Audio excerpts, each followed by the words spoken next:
evening, Yvonne. My name is Tabitha Musa. I'm responding to your discussion board post for week 7. And I actually found it a bit interesting and intriguing because some of the points you were raising actually reflected some of the things I was like, I could consider like my aha moments. First of all, I do agree with you that while we've been taught a lot of procedures and um, actually like strategies on how to best counsel during the counseling process. What are things that are reflective of certain cultures? I do agree with you that one of the key things that I noticed is that experience and specific actions of cultures actually play a major role in the success of the counseling period itself or counseling process. I did find some few things that were not I had an awareness of it, but I wasn't sensitive to it. Was the fact that sometimes for some cultures, when you're dealing with counseling internationally, it runs on a totally different sphere than counseling within the United States. So the principles or the theories that might apply might be different.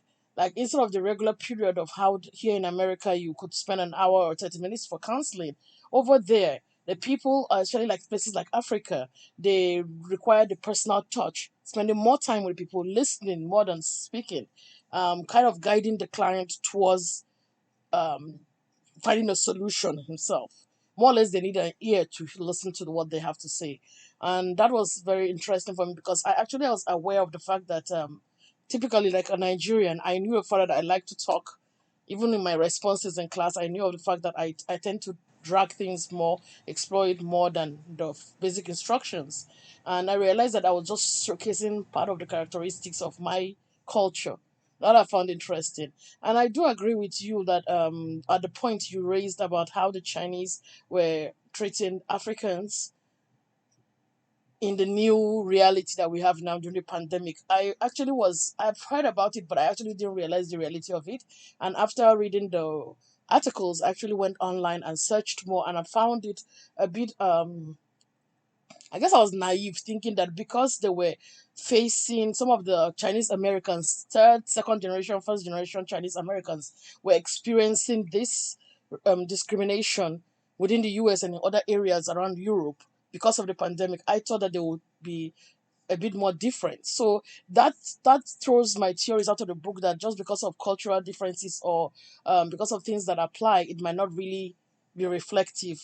It does not reflect the new reality and what is on ground. So sometimes one has to be sensitive to the local content and what is applicable there, and through that find a way to strategize on how to make a bond or how to walk through the counseling process. Um, I think counseling internationally tends to take um, a different focus, a different reflection, and I think I'm really grateful for this course because it made me to be aware of the fact that my personal biases and my um, experiences could actually impact or affect the counseling process. I wasn't aware of that. Some things I just took as normal. Everybody else thinks that way. I just realized through this period that it wasn't. So I did find your article like a bit similar to some of the points I raised, and I found it an interesting read. Thank you very much.